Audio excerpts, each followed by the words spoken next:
इन मसारिफ में जो पहले के एक दो मसरफ हैं फ़क़रा मसाकिन, इनको अगर हम ज़कात दे रहे हैं तो मेरे भाई उनका तरीका क्या होना चाहिए ये जानना बहुत ज़रूरी है। 8 मसारिफ में जो शुरू के 4 मसारिफ हैं उनमें बिलखुसूस फ़क़रा और मसाकिन, इनको ज़कात देने का तरीका ये है कि माल इनके हवाले करना है। इसको अरबी में कहते हैं तमलीक बिला एवज़। उसके बदले में कुछ लेना भी नहीं, कोई सर्विस भी नहीं लेनी है। ज़कात का जो माल है वो फ़कीर मिस्किन के हवाले कर देना है, तमलीक, उसे मालिक बना देना है, बिला एवज़, उससे कोई सर्विस नहीं लेनी, उसके बदले में कुछ लेना नहीं। ये क्या चीज़ है? ये रुक्न है।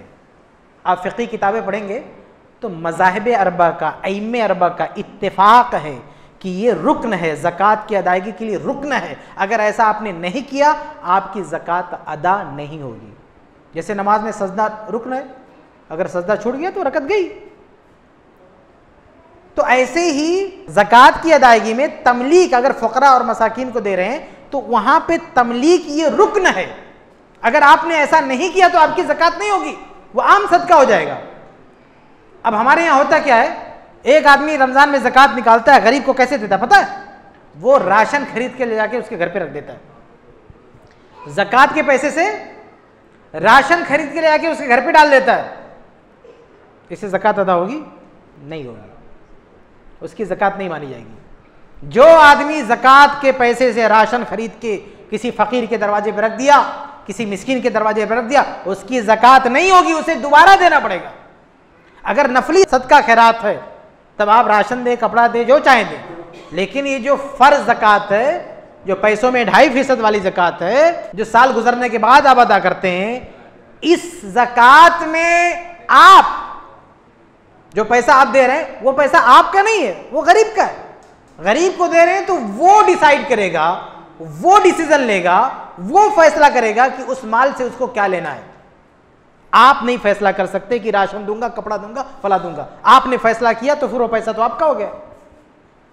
आपने फैसला किया तो फिर वो गरीब का माल तो हुआ नहीं, अपनी मनमानी आपने फैसला कर दिया। ये गलती हमारे यहाँ खासतौर से हमारे मुल्क में बहुत आम है कि हर बंदा मनमानी किया जा रहा है। इसलिए मैंने शुरू में कहा कि नमाज पढ़ते हुए अल्हम्दुलिल्लाह हम बहुत ही चौकन्ना रहते हैं। कोई ऐसा कदम ना उठाएं हम कि हमारी नमाज नबी के तरीके के खिलाफ हो जाए। लेकिन ज़कात के मामले में, ज़कात के बारे में हमारी कोई दिलचस्पी नहीं है कि ज़कात देने का तरीका नबी के तरीके के खिलाफ ना हो जाए, सहाबा के तरीके के खिलाफ ना हो जाए।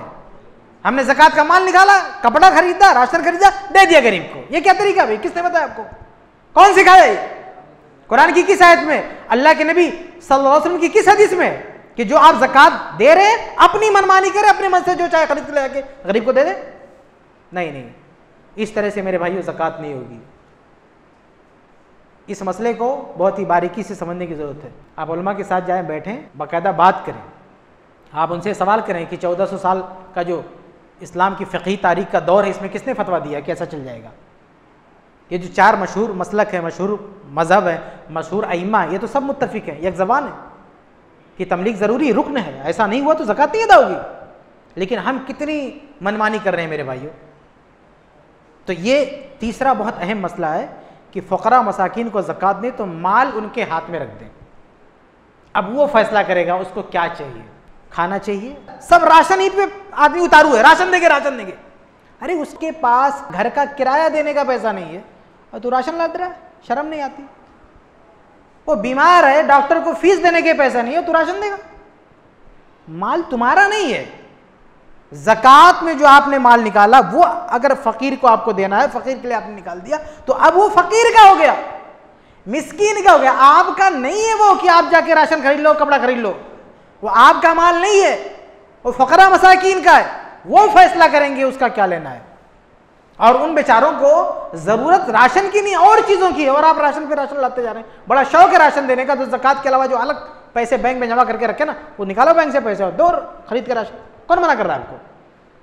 आप राशन की बोरियां लाते हो उनके घर में, कौन मना कर रहा है? लेकिन ज़कात ये पैसा आपका नहीं है, आप अपने पैसे का राशन दो। गरीब का पैसा लेके क्यों राशन दे रहे हो भाई? ये तो ऐसे हुआ ना कि मैं भूखा हूं, परेशान हूं, अब कोई आदमी आया, ये मेरी मोबाइल छीन ले, जाके बेच के राशन ला के दे दे, कहीं एहसान ला दे, अरे हमने इसका पेट भर दिया। अल्लाह के बंदे, मेरे पैसे का राशन खरीद के दे दिया मुझे। तो ऐसे ज़कात का माल फ़कीर का है, गरीब का है, उसी का माल लेके राशन ला के दे दिया, एहसान लग रहा है। कौन सा एहसान है भाई, तो उसका पैसा था।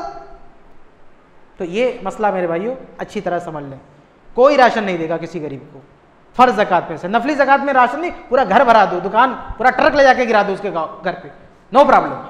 लेकिन जो फ़र्ज ज़कात है, इसमें से राशन, कपड़ा लत्ता कुछ नहीं, डायरेक्ट पैसा फ़कीर के हवाले करें आप। यहाँ पर मैं एक चीज़ वाज़ेह कर दूँ कि बाज़ उलमा ने कुछ शक्लें बताई हैं, कुछ हालात ज़िक्र किए हैं कि इन हालात में आदमी किसी फ़कीर या मिस्कीन को ज़कात देना चाहता है तो कुछ ख़रीद के दे सकता है। ये हालात बहुत शाज़ हैं और इसमें भी इस बात का ख्याल रखा जाता है कि फ़कीर की मिल्कियत मुतासिर नहीं होती, उसकी जो तमलीक की जो शर्त है उस शर्त के साथ कोई छेड़खानी नहीं होती। मिसाल के तौर पर कोई गरीब है, फ़कीर है, अंधा है, आप उसे ज़कात देने गए, उसने कहा कि भैया इस पैसे का मुझे राशन दे दो। अब आपने राशन ला के उसको दे दिया, कोई मसला नहीं, ये तो उसकी चॉइस है। आपने एक और सर्विस दिया, आप उसके वकील बन गए, आप उसे पैसा ही दे रहे थे, लेकिन ये उसकी डिमांड थी कि भी राशन दे दो, तो आपने एक इजाफी काम किया, एक तो ज़कात दिया, दूसरा उसका काम कर दिया। तो अगर उन लोगों की डिमांड है राशन की और आप ज़कात देने गए, डिमांड अपनी रख दिया उन्होंने, राशन दो, आपने दे दिया, कोई मसला नहीं। या उन्होंने अपनी डिमांड रख दी कि हमको कपड़ा चाहिए, आपने कपड़ा दे दिया, कोई मसला नहीं। इसमें क्या होता है, फैसला उन्हीं का होता है, फैसला हमारा नहीं होता है। तो ऐसे अगर हालात हो, लोगों की डिमांड हो, लोगों का मुतालबा हो, फ़क़रा मसाकिन का मुतालबा हो, तो आप दे सकते हैं, कोई मसला नहीं। ऐसे एक और शक्ल बाज़ उलमा ने जिक्र की है कि एक आदमी शराबी है, फसादी है, घर का अगुआ है, अब अगर उसके हाथ में पैसा दे देंगे तो इधर उधर उड़ा देगा। तो इसमें क्या करते हैं, हम उसके घर जाके देखेंगे उसे क्या चीज़ की ज़रूरत है, वही लाके उसको दे देंगे। तो इस मसले में भी हम अपनी तरफ से फैसला नहीं करेंगे, हम उसके घर जाके देखेंगे उसको ज़रूरत क्या है, क्या राशन की ज़रूरत है, या घर का किराया बाकी है, या डॉक्टर की फ़ीस बाकी है, स्कूल की फ़ीस बाकी है। देखेंगे कि इनकी क्या मांग है, क्या रिक्वायरमेंट है, उस हिसाब से हम अपनी मर्जी से जाके, यानी अपने तौर से जाके उसको दे दें, कोई मसला नहीं। यहाँ भी उनकी जो तमलीक की जो शर्त है, उनका जो इख्तियार है अपनी मांग रखने का, वो इख्तियार बाकी है, हम सिर्फ एक सर्विस दे रहे हैं, उनकी तरफ से वकील बन रहे हैं। ऐसी और भी मिसालें हो सकती हैं, लेकिन इन तमाम मिसालों में जो फ़कीर मिस्कीन है, फैसला उसी का होता है, मर्जी उसी की होती है। लेकिन ऐसा हम करें कि फ़कीर मिस्कीन चिल्लाता रहे कि हमको राशन नहीं चाहिए, पैसा चाहिए, और आप कहें नहीं मैं तुझे राशन ही दूंगा, ये दादागिरी क्यों भाई? ये मैं ऐसे नहीं बोल रहा हूँ, इसी मुंबई में लॉकडाउन में मैंने अपनी आंखों से देखा है, गरीब लोगों को बिलबिलाते हुए देखा है। मेरी नजरों के सामने कई गरीबों ने बिलबिला कर कहा किसी ज़कात देने वाले से कि भैया राशन मत दो, राशन मेरे पास आ गया, पैसे दे दो। एक आदमी ऐसे एक जगह गिरा रहा था, इसी में उसके मोबाइल पे फ़ोन भी आया। फ़ोन किसका था? वो जिसका किराया नहीं दिया था, मालिक मकान का, कि किराया दे नहीं तो खाली करके जाए यहाँ पे। उसने कहा कि देखो फ़ोन भी आ रहा, मैं क्या करूँ? लेकिन नहीं, हम तुम्हें पैसा नहीं दे सकते, ज़कात ही, राशन ही देंगे, बस खुद नहीं दे सकते। क्या है ये दादागिरी? दूसरे के पैसे पे दादागिरी? उसका पैसा है, उसका हक है, और आप कहते हो कि नहीं, वो मांग रहा है, चिल्ला रहा है, गिड़गिड़ा रहा है कि मुझे पैसे की जरूरत है। आप कहते नहीं तुझे राशन लेना ले, नहीं तो निकल। ये तो बहुत बड़ा जुल्म है, बहुत बड़ा पाप है। ऐसे लोगों की ज़कात क़तअन अदा नहीं हो सकती। तौबा करें ये लोग और फिर से ज़कात निकालें, वरना क़यामत के दिन ये गुनाह उनके कंधे पे रखा होगा, ये फ़र्ज साकित नहीं होगा।